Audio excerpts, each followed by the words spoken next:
Disclaimer: the views and opinions expressed in this video are solely those of the individuals involved and do not necessarily reflect the official policy or position of Diary of an OFW or Audio Media.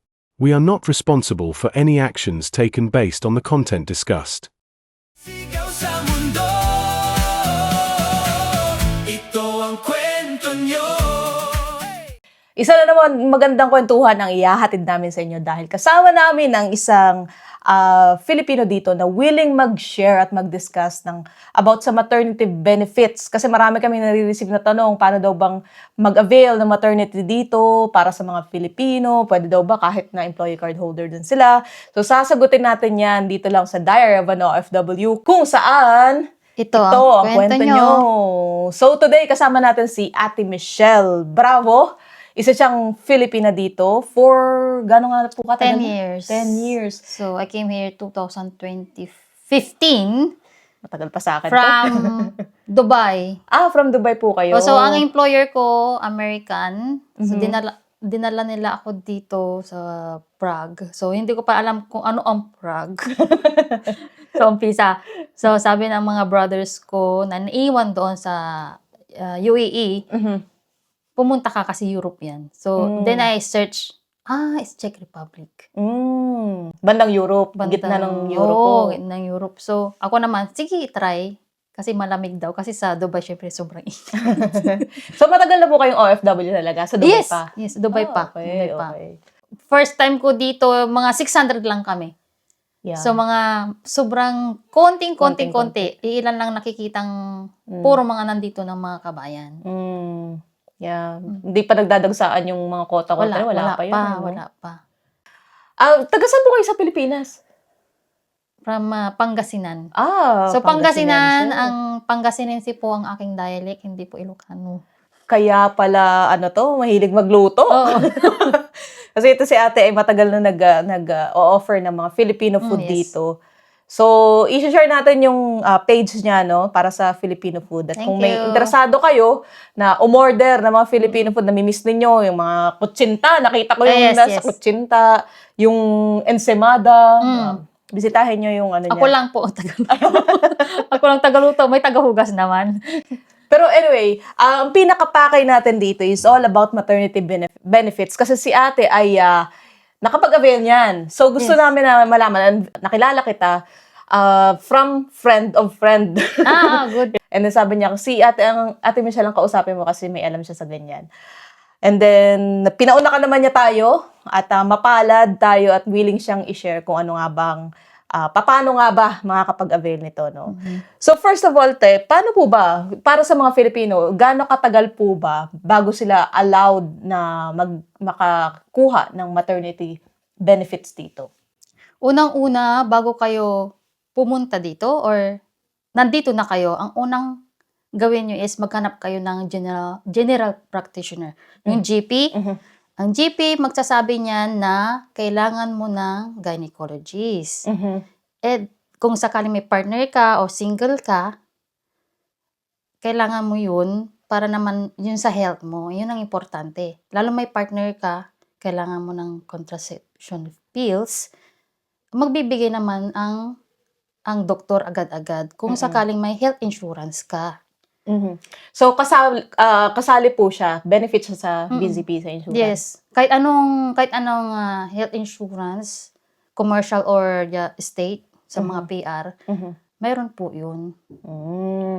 So, kung halimbawa po, kasi marami na ditong employee card holder, no? Yes. So, from the very beginning na nandito sila, pa-check sila. Kasi, oo nga po yung nakakalimutan natin minsan na kailangan talaga ng GP dito. Yes. Kailangan talaga. Kailangan. Kasi nandun lahat ng records mo eh.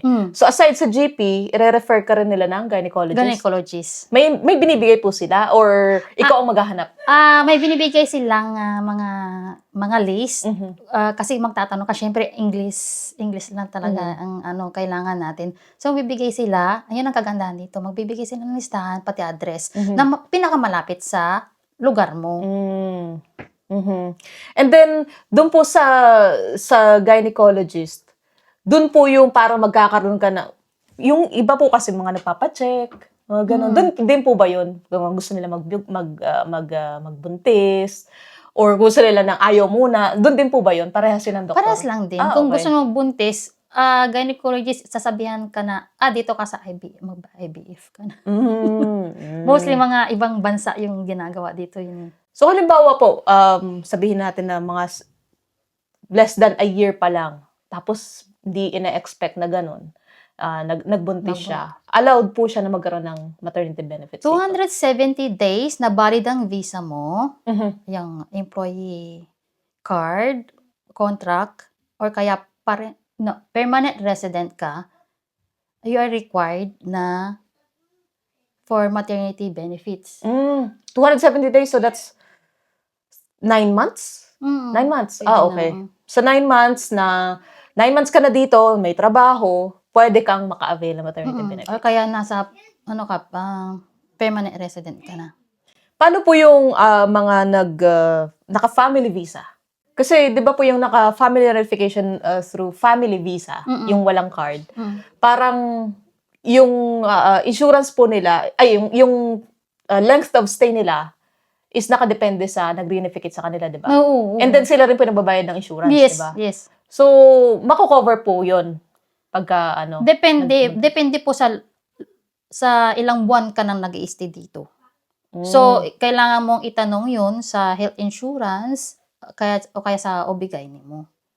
So, kung naka 9 months po sila, pwede na. Pwede na, pwede. Kaso kung 1 taon lang, hindi kakayanin. Halimbawa po 1 taon lang yung validity ng card nila, 'di ba? Hindi Pwede mo kakayanin. extension for reunification. Okay. Reunification I-apply na. extension, yes. Okay. And then, paano po sa mga, sa married couples, okay na po yan. Paano po yung sa mga single mom? Kasi may nagme-message sa amin na, paano yan? Willing naman panagutan yung babae, no? Pero, hindi sila kasal or unmarried couples. Makaka-avail din po sila. Basta Pwede may rin. working siya, basta may valid resident po siya dito. Makaka-avail po siya. Basta 9 months. Oo, kasi mandatory po talaga na may health insurance ka nandito. Pero ang question po doon, di po ba pagka nagbuntis ka, syempre, hindi lahat ng trabaho pwede sa nagbubuntis. So, paano po yung pag halimbawa hindi pumayag yung employer na, buntis kasi yung sitwasyon mo, hindi pwede dito. Paano po kaya yun? Bawal po yun. Ang Bawal po mostly sa company, malalaking company, bawal po na tanggalin buntis. ang buntis. So, i-hold nila ang position mo bago ka bumalik. Either 2 years na, kunyari na sa parental leave ka, tumatanggap ka ng parental allowance, kailangan mo na bumalik doon. Kasi bawal talaga yun. Kasi i-share ko lang po yung nag-message sa amin nun. Tinanggal siya nung boss niya. Pero therapist siya. So, of course, siguro concerned din yung boss niya na magte-therapy ka, tas buntis ka. Parang ayaw siyang i-allowed nung boss. Depende yan. Pwede kang lumapit sa mga NGOs na non-profit organization. Mag-request ka na for ganito, may problema ako, ganyan, tinanggal ako dahil buntis ako. So, may benefit ka pa rin makukuha aside from wala kang trabaho. So, NGO, ang tutulong sa inyo, may lawyer po sila. Yan ang most na ginagawa dito. So, kung minsan, wala ka nang matirahan kasi buntis ka, manganganak ka, tutulungan ka nila, may shelter sila. Hanggat nasa maternity, leave ka, parental leave ka. Okay. So, kung halimbawa po, natapos yung kontrata, let's say, sa kalagitnaan ng pagbubuntis niya, and yung contract niya. So, yung card niya is hindi na valid. Mandatory po ba sa employer na i-renew sila? Or subjective na sa employer kung i-renew sila or hindi? Depende na sa employer yun. Pero mostly, pumunta ka ng talagang mag-a-advise sa'yo. May mga NGOs na libre. Mag-a-advise sa'yo na ganito ang gagawin mo. Kasi mahirap na uuwi ka ng Pinas, wala kang trabaho, tas buntis ka. May mga tutulong talaga dito. Ang kagandahan talaga sa Czech Republic. So, kung halimbawa po, hindi na siya na-renew, no? Pwede siyang lumapit doon sa mga Yes, NGO na yun. pwede siyang Okay. lumapit. Okay. So, may nagtanong din po sa amin nun. Well, nasagot mo na pwede pa rin kahit na unmarried couples. Pwede. Yes, Kasi yes. yung iba po yung ginagawa, nagpapakasal talaga para lang ma-reunificate. Mm-mm. So, i-connect ko lang po yung sa reunification, no? Kasi, kasama rin naman po yun sa pagbubuntis, di ba? Yung iba nagde-decide na, sige, magpakasal na lang tayo. Kung halimbawa po, i-under ka ng reunification, tapos yung pagkatapos mong magbubuntis ka, and then nasa kalagitnaan ka ng reunification process, hindi pa na-approve, paano po kayo pwede maging sitwasyon nila nun?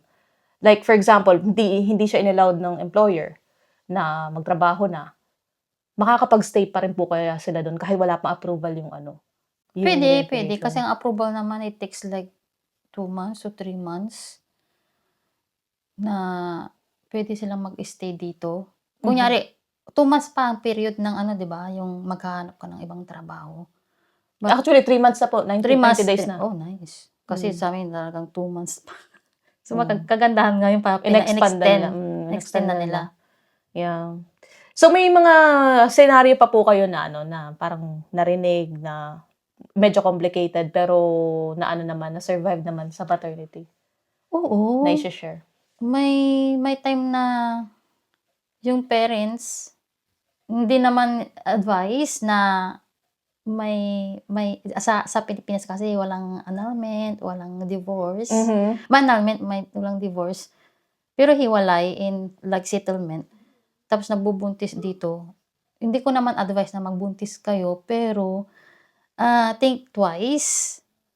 Use contraception if possible. Kasi ang papel pa lang, sobrang hirap na po ng papel na kakailanganin. Pero nakasurvive naman sa awa ng Diyos. Makasurvive kayo kasi maraming malalapitan dito. Pwedeng magtanong, pwedeng pagtanungan. Like sa akin, maraming nagtatanong sa akin about the situation na ganun. Yeah. Basta sinasabi ko lang na hindi advice na ganun ang gagawin natin. Ito po yung mga kasal sa Pinas, legal na kasal. Yes, Diyan dadala yung apelyido ng asawa nila. Ano po yung kadalasan nagiging complications doon? Magiging lalabas ang birth certificate ng bata dito na ang hawak ng bata is apelyido ng Tatay. Okay. So, kailangan dalhin ng bata. So, walang pangalan. Ah. Walang pangalan na ilalabas sa ang munisipyo. So, kunyari, Bravo. Bravo lang. It's just pinakamahirap yun kasi papasok ng school ang bata. Ganun lang ang pangalan, walang pangalan. Pero ang child protection department dito, magaling. Papasok na sila dyan sa senaryo na yan na kailangan ng bata may pangalan. So, ipapakorte nila yan. So, syempre, may sa side mo na parent, kailangan mo ng maraming papeles. So, sa experience ko, magkaloka-loka. Pero, napakahirap. Pero, advisable talaga, mayroong kang legal na attorney or Lawyer. May lawyer ka dito na mag-handle. Either NGO or private. Nababanggit mo po kanina yung mga NGO na yan. Pwede po bang banggitin natin kung ano yung mga NGO na yan para naman at least sila na lang yung makikipag-connect? Pwede po bang banggitin natin? ICP, Integratia Centrum. Well, kilala na po natin yan na na talagang pwedeng lapitan ng mga foreigner, no? Specialize sila sa ganyan. Meron din pong senaryo na yung mga nagbubuntis, gusto nilang umuwi sa Pilipinas. Like, yung may na-encounter kami na at the middle of ng pagbubuntis, magbabakasyon, tapos dito manganak. And then, meron din naman yung nanganak na, tapos gustong magbakasyon sa Pinas. So, paano po kaya? Allowed po kaya sila nun? Allowed pa sila, basta hawak pa nila yung valid pa ang kanilang resident permit dito. Kung sakaling mag-stay na sila ng forever sa Pinas, doon na kailangan nilang magsabi sa ministry na syempre, uuwi na ako, hindi na ako babalik. So, may stop na rin po yung... May stop na lahat. Kasi, ang maternity benefits is dito lang sa Schengen o kaya sa Europe, tapos sa Switzerland. Yan. Gaano katagal po ba yun, yung maternity benefits? Maternity benefits, mag-start siya 28 weeks. Dapat 28 weeks. So, bago mag-apply ka muna, kukuha ka muna ng form sa gynecologist. So, silang pinagkukuhanan natin ng form. So, bibigyan ka ng gynecologist na sasabihin mo na kailangan ko ng maternity benefits. Sige, bibigyan ka ng papel. Bibigay mo tong papel na to sa iyong employer. So, ang employer po ang magpapasa sa social security ng application ng maternity benefits. So, darating na yan sa'yo, monthly, 70% po ng sahod. For the first year ng nanganak ka First, or ano? 6 to 8 weeks bago ka manganak, dapat i-apply na yun. Tapos, ang duration ng pagtanggap nyo ng benefits is 28 weeks. 7 months? 4 weeks for all, parang ganun. 6 to 7 months. Yes. Pagkatapos yung susunod na ang parental benefits. So, yung maternity benefits po is like financial support Yes, yes. within na makukuha for the next Social. 7 months. Yes, 7 6 months. months. 7 months. Starting from 6 to 8 weeks bago ka manganak. 6 to 8 weeks, kailangan na-process na nila. Na-process na Na-apply nila. Oo. okay. Pwede namang late o pwedeng maaga. Pero mostly talaga, 6 to 8 weeks, darating na. Kasi doon na yung, hindi mo na kailangang magtrabaho. So, pagka na-apply na po yun, pwede na siya mag-stop na magtrabaho. Pwede ka na mag-start, mag-ano na siya, kasi mag-labor na, mag-start na siya na magtrabaho. Question ko pala po yan. Kasi di ba ang 9 months pregnancy, tapos labor, mga 1 month, kailangan nasa bahay ka na lang, di ba po ganun? Sa company po ba, for example, mga first 2 to 3 months, pwede silang hindi pumasok?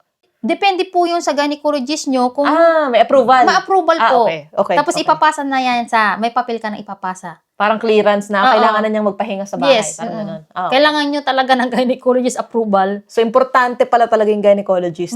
Oo. Sa ating mga babae. So, yun, 7 months po may maternity benefits. Yes, na. natatanggap. May range po ba yan? Kung, 70% nabanggit yun. 70%. And then, after po nun is, pag galing na sa labor office, parental na. Parental benefits na. Dapat i-apply din nila ng sabay. Hindi lang sabay. After, because 4 months bago mag-expire ang inyong maternity benefits, i-apply nyo na ang inyong parental benefits. Which is, malaki next year. 400K na eh. Kaya marami na nawibili. Ayaw na. Sa akin ayaw na. Na-experience na eh. So, yun nga, good for 2 years po yun, ano? 2 years, 3 years. 2 years. Ang alin po? Yung parental allowance. Parental allowance is, depende po sa ilan ang gusto nyong tanggapin. It depends ang allowance. So, parang ang calculation po niyan is yung 400K i-divide or pwedeng buo? Yeah, pwedeng buo. Okay. Pwedeng i-divide nyo in 6 months or 1 year. Basta overall, 400K. Yes, yes. Okay. Paglabas ng bata, kailangan mo nang hanapan ng PDEA. Pwede yung... So, may sariling insurance ang bata kung hindi ka permanent resident dito. Opo, kasi pagka PR, covered na siya. Covered na po Automatic ng siya. insurance. Okay. So, yung insurance po na yun na yung pumapasok yung mga VZP, na ano, Mga tsaka mga commercial. private. Mga private o commercial po. And then, annual po ba yun? Monthly ang bayad? Pwede ka magbayad ng annually, pwede ka magbayad ng monthly kagaya namin. Isa pala pong naalala ko yung sa tax discount.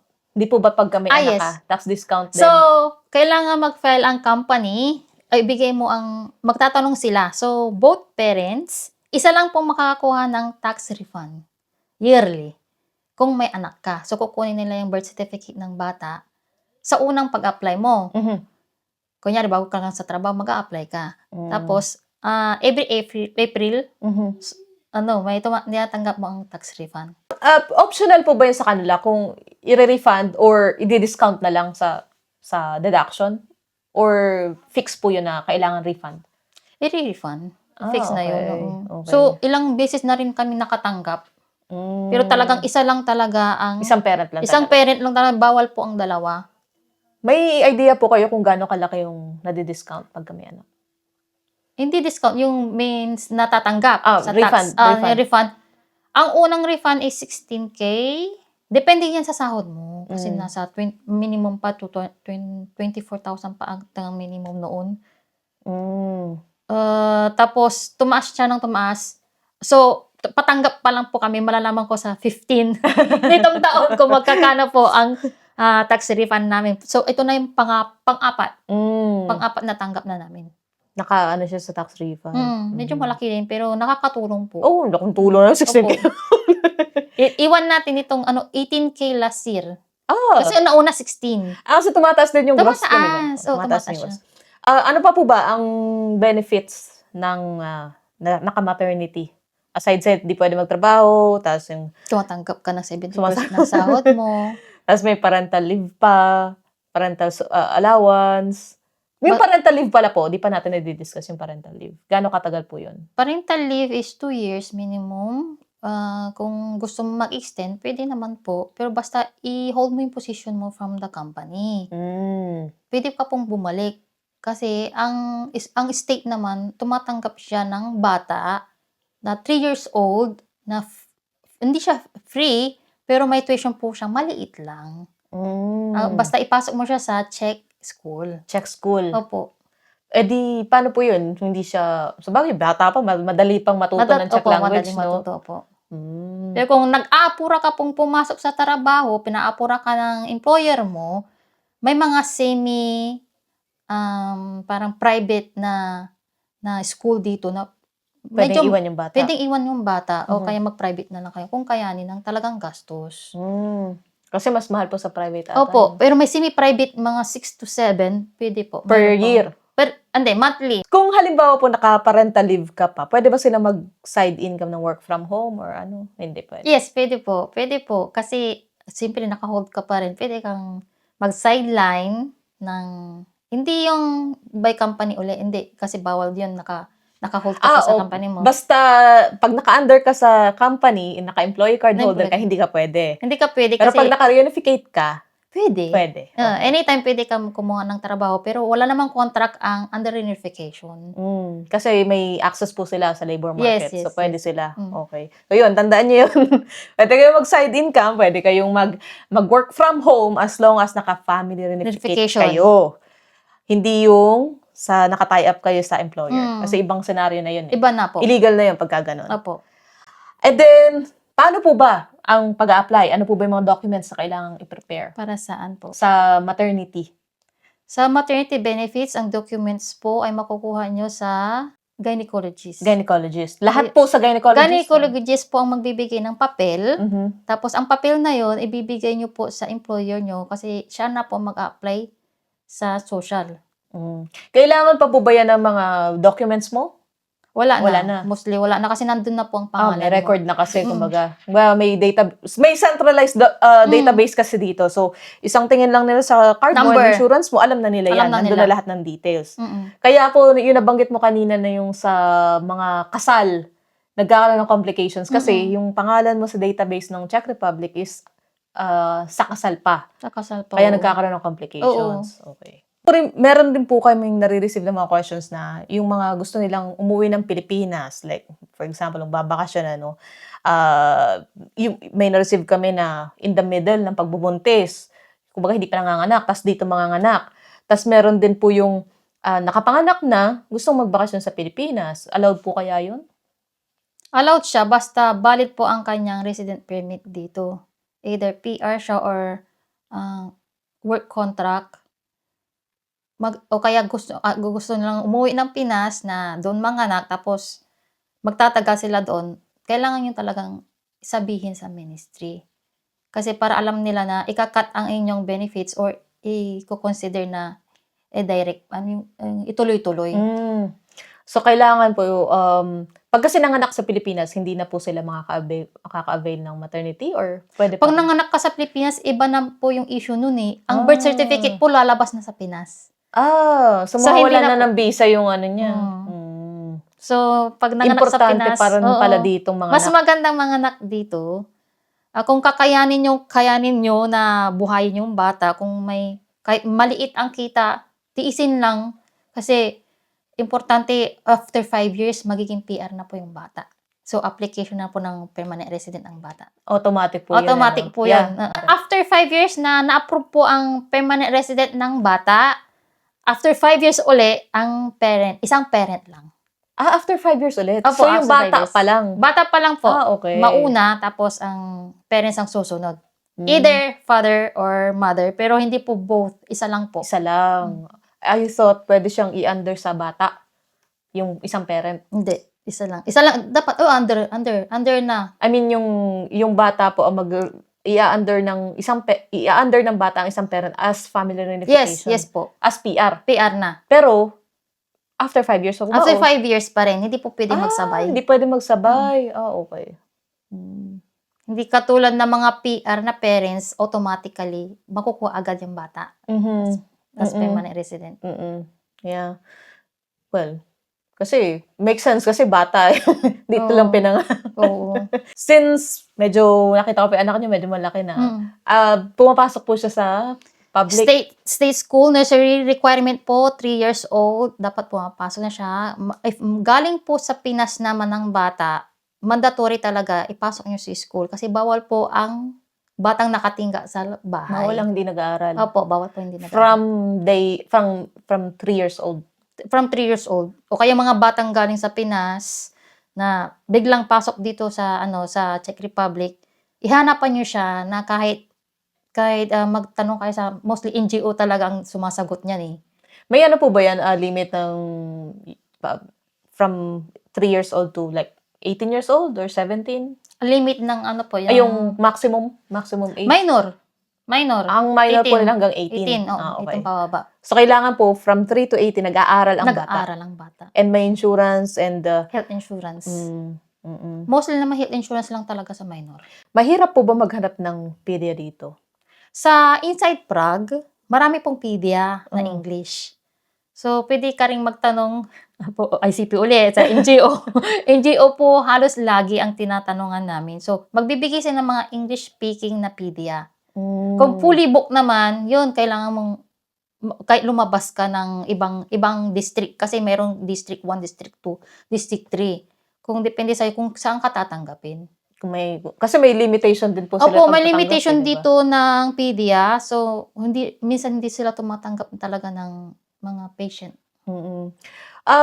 Tsaka hindi naman po dito yung patalon-talon, 'di ba, ng pedia. Kung sino yung pedia mo, yun na yun, 'di ba? Fix na yun. 3 Unless months. lilipat ka. Opo, 3 months o kaya 3 months bago ka mag-register, dapat mayroon kang parang luma. 3 months na hindi ka pa nakapag-register sa bago, tapos kunyari 3 months. Ang ngayon, after 3 months magpapalit ka ng pedia, pwede 'yun. Pero yung 2 months na yung length ng kailangan at least 3 months. 3 months para makapunta ka sa bagong pedia. Tapos covered na po yun ng insurance. Covered na po ng insurance yun. Basta bayad. May mga expenses po ba sa health no na like for example sa mga check-up, gamot na hindi kasama sa insurance? Mayroon po, mostly yung mga antibiotic kasi ang mga kasama eh. Pero sa hospital po, kung ma-emergency kayo, free na po yan. Kasama siya ng insurance. So, may pagbata talaga kasi, may mga emergency cases tayo. The longest na days na emergency ang bata is 6 days, anak namin. 6 days. Covered po siya, may libreng pagkain 3 times a day.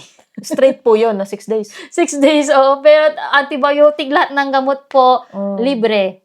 Tsaka maganda rin po, balita ko maganda rin dito yung health system kasi pagka sa bata. Na yung halimbawa may gynae ka na pedia pala na bagong panganak, dire-diretso yun na may schedule ng injection, di ba? Opo, dire-diretso, bibigyan ka lahat ng kailangan mo kasi talagang bantay po ang bata dito sa Czech Republic. Kaya no worries po kayo. Hanggang anong taon po yun na may sila? Continuous na bisita sa pedia nila? 18. 18 pa rin? Minor. Hanggat minor? Hanggat minor po. So may nakikita po akong mga kasabay namin sa pedia visit. Mga 15, 18 na, malalaki na. Teenager. Wow. Kaya swerte. Basta diretso ang payment nyo. Basta pero ang swerte pa rin talaga ng mga permanent resident. Kasi free na po yan. So kung halimbawa po yung bata na PR na after 5 years, libre na yung magiging insurance nila. Opo, libre na po. Yun nga, maganda. Tapos yung pag-aaral pa nila, libre din. Ang pag-aaral din naman, libre din. Tapos may makakatanggap pa sila ng allowance ang bata. Meron din Pag po? PR na ang bata. May allowance na. So, libre na sila ng tuition fee. Ang babayaran mo lang pagkain ng bata sa school. Tapos makakatanggap pa siya ng monthly na child parang allowance nila. May child allowance pa din po dito. From anong edad po yun ang bata? Basta na PR na.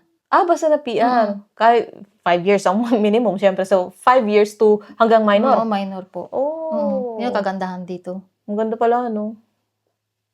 Nag-iisipan ko naman. Hindi ako. Maganda. Hindi, actually, totoo lang. Marami nagsasabi na maganda yung benefits dito ng para sa mga may bata, may mga nanganganak ba. Maganda daw talagang benefits. Kasi nga, alaga ng doktor, tapos may mga government allowances, support na binibigay sa bata. So, marami na ngayon ang nanganganak. Yes, totoo po. yan. Na mga foreigner. Tapos, mga foreigner, yes, at kailangan din natin napaparami ang Czech Republic. Yeah. Kaya nagtataas every 2 years because parental benefits is to 350 start from January 1, 2024. So, next year, January 1, 2027 na lumabas ang inyong anak, mayroon na kayong 400K thousand. January po yun, January. January 1 2027. 2027. So after nan, palaki ng palaki po. So yung mga, sayang naman yung mga December mga anak, no? Hindi pa covered yun. Hindi pa covered yun. O, tis muna kayo. Hintayin yung mga anak hanggang January. After January 1, pwede na to 400K na. May mga notification po ba yan sa health insurance, sa social security pag mag-a-avail ka yan? Or diretso na talaga yung form na yan ng binibigay ng gynecologist? Pupunta ka pa po ba sa social security? No na. Diretso na yan. Kasi may sarili ka ng social nung dumating ka rito. So synchronized na talaga sa system. Synchronized na siya. So, ang employer mo, kung may siya, may message na lang niya. Na ito, kailangan... Through email na lang through din email pala. na lang din, So, oo. convenient din pala. Oo, kaya pumunta siya ng munisipyo o kaya sa social security. Yun na, mag-apply na sila. Pwede po natin i-discuss yung about sa abogado, yung sa experience mo. As abogado, yes. Sa abogado, may private akong family lawyer na makakatulong sa mga misis na nanganak dito na legal pang nasa Pinas, na married pa. So, it's not advisable for us. Sabi ng attorney ko, it's not advisable na mag-anak ka nga kasi legal ka pa sa Pinas. But although ang korte na kasi under ka pa rin ng Czech Republic. So binibigyan nila ng benefits na magkaroon ng pangalan ng bata. Ayun ang kagandahan dito. So korte na po ang magde-decide noon. So parang may mga hearing pa po ba yan? Yes. Or, okay. Yes, may hearing pa twice or thrice. Kasi first application na lagyan mo ng pangalan ng bata. Tapos nandyan may second hearing is may translation na bibigay ang korte na free. So, may translator sila na free. Tapos yun kayo maganda siya kasi approve naman sa amin kasi twice. Dalawang beses lang. So, para lang po magkaroon ng pangalan. So, yung pangalan po ng bata is nasa inyo na. Sa inyo po nakapangalan. Hindi na yung sa Hindi na sa apelido na ng talagang tatay. Okay. So, yun po hindi po dun sa dati mong legal na surname mo dati. Yes. Sa ibang name po siya. Yes Okay. po. Pero kung halimbawa po sa mga, yung ayaw ipangalan sa tatay talaga, same scenario po. Same scenario din po, kung ayaw talaga ipangalan. Kasi i-request ng ministry na kailangan may pangalan din ng bata. And it makes sense po kasi sa passport mo, documents mo, ibang pangalan mo. So, syempre, ano dadalhin ng bata kung ibang pangalan ng Sa'yo, oo. Tapos married ka pa. So, medyo komplikado talaga. Hindi po talaga advisable yun. Pero, magagawan din po ng paraan kasi dito po pinanganak ang bata. So, ang protection na lang po ng bata ang pagbibigyan nila dito sa Czech Republic. Yun po ang importante. Well, kasi hindi sa panahon naman po kasi ngayon, hindi na maiiwasan yan yung Opo. sa tagal ng proseso sa atin ng annulment, Opo. ng divorce. Opo. Siyempre, although wala na kayong connection ng mga ex-partners ninyo or asawa ninyo, mahirap pa rin ang divorce sa Pilipinas. Opo, And pinakamahirap. so, yung mga gustong mag-asawa ulit, regardless kung Filipino man yan or foreigner man yan, medyo nahihirapan. So, maganda lang kasi yung Czech Republic, bibigay pa rin sila ng, kumbaga parang consideration. Consideration po, Consideration. kasi dito nilabas ang bata. Naiintindihan nila yung sitwasyon eh. Opo. Yeah. So, siguro ang maganda dyan, although matagal, kasi may nakausap kami dati na pwede daw ng consent, basta may consent ng annulment sa Pinas. Kung baga mangyayari, annulled sila in papers dito, pero sa Pilipinas, legally married pa rin sila. May ganon. Opo. Kaso, ang problema dyan, magpapalit ka lahat ng documents mo, tapos, yung yung letter na ipapadala ng lawyer from dito to Pilipinas, kailangan pirmahan din ng Lahat po. Lahat po. Sobrang Complicated complicated po talaga. Pero at least, may attorney tayong ipaglalaban ka din. May lawyer po ako, family lawyer, at mayroon din pong yung lawyer na talagang tumutulong dito. Pero yung family lawyer na nag-asikaso sa amin, may bayad po yun. Plus, may DNA pa po kayo, so gagastos pa kayo ng DNA. So, lahat po dito, kung sakaling lokal ang inyong partner, may DNA po. Ayun, DNA po hindi under ng VZP, ng insurance. Hindi. You have to pay. You have to pay. May So, range po ba yung magkano DNA? mayroon pong 8,000, hindi po siya applicable for court. Mayroon po siyang 12,000 o pataas. 10,000 Yun ay pataas. ina-acknowledge ng korte. Na-acknowledge ng korte. So, yun ang kailangan depende. nilang kuhanin. Opo, depende po yan. So, DNA talaga po ang number one na papeles na nasa inyo. Kasi hindi mo pwedeng gawin yung DNA sa kung saan na Opo, may opo. authorized pa sila na Opo. center. Opo, mayroon dito. So, hanap ka na mas malapit sa'yo. Basta mayroon kang maipresenta na papeles from them na pwede mong ibigay sa korte. Yan ay acknowledge ng korte. So, yun po yung kabilang sa hinihingi ng mga abogado. Opo, DNA po talaga. Tapos, wala na pong iba? Yung mga Birth certificate ng bata. lumang pinakaunang birth certificate ng bata. okay. Yun lang halos. Yun lang. Yun Kasi lang may halos. Yun yung ang card importante. powerful na yung card eh. Marami na information. Oo. Yun lang halos. So, Tapos yung attorney mo.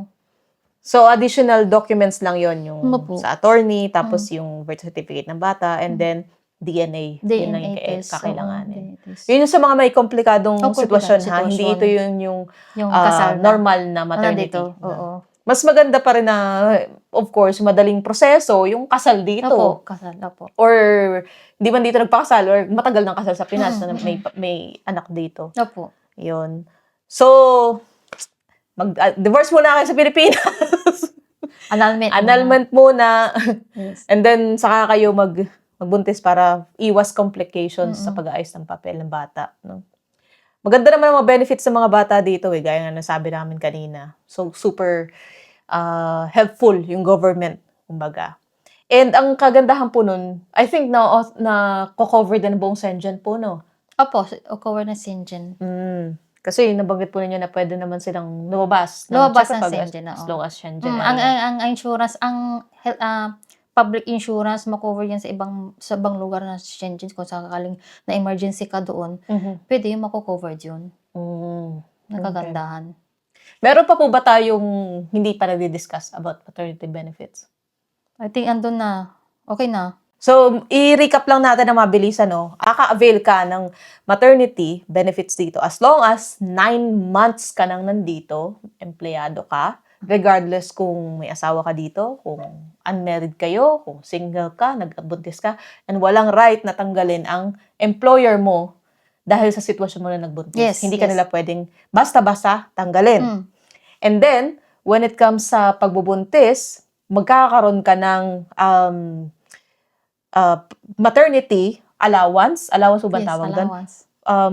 Good for 7 months or 28 weeks. Yes. And then after 28 weeks, magkakaroon ka naman ng parental allowance na worth ng 350 ngayon. 350 ngayon. But next year, magiging 400 400 na. And it's good for 2 years. 2 years na. Depende po sa length. Sorry. Depende sa length ng meron kang maternity.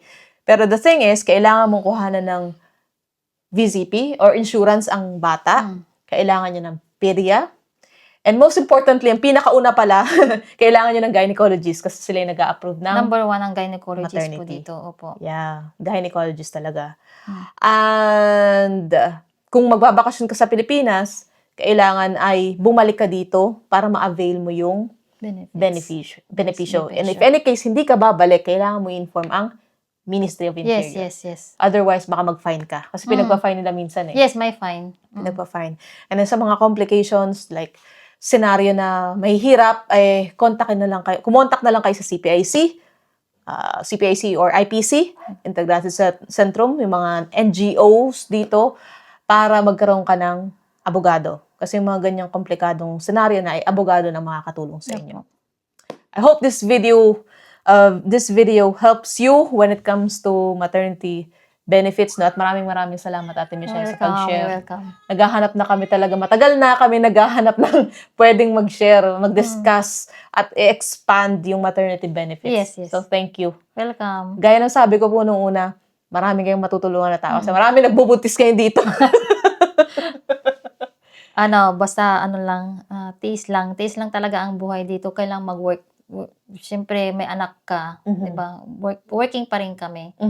So, hindi ako nag-stop ng work. So, hindi ako itinanggal sa trabaho ng amo ko. Kasi nga may bata. So, kasi bawal nga yun. Kasi pwede mo naman pong iiwan yung bata sa school nila. Opo. So, ayun, isang magandang Maganda advantage po kasi din, ang advantage dito, ang bata pag nasa nursery school, tatanggapin nila yung pag 3 years old. Kasi para pagbigyan ng magulang na magtrabaho. Naiintindihan nila yung hikahos nating mga nagtatrabaho. And by the way, hindi po uso dito yung sa bahay ka lang. Although, kung capable naman, at masusustain naman, insurance ng bata, yung pamumuhay ng bata, pag-aaral ng bata, okay lang, sige, magstay ka sa bahay. Pero majority talaga, even yung mga lokal, nagtatrabaho pa rin. Opo, nagtatrabaho halos lahat. Opo. Yeah. Mga mayayaman lang hindi. Hindi ako kahit mayayaman, nagtatrabaho pa rin. Sa bahay. Sa bahay. Nagtatrabaho pa rin. So, ayun. Maraming salamat sa inyo. Kung meron kayong katanungan, Yes. pwede niyong i-reach out? Pwede po ba nila? Kahit message ka na lang, o mag-comment na lang kayo, sagutin na lang natin. Okay. So, kung meron kayong katanungan about maternity benefits, i-message nyo na lang kami. And Kung then wala kami kayo naintindihan. So, kung meron kayong mga katanungan other than hindi namin na-discuss, i-message nyo lang kami at susubukan namin tanungin si Ate Michelle kasi alam kong busy din itong tao. Busy. Marami rin siya inaasikaso. So, reach out nyo na lang kami at tatanungin natin siya kung ano yung katanungan nyo. So, maraming salamat sa panonood. At hanggang sa muli, dito lang sa Diary of an OFW, kung saan ito ang kwento nyo. Salamat po, Ate. Thank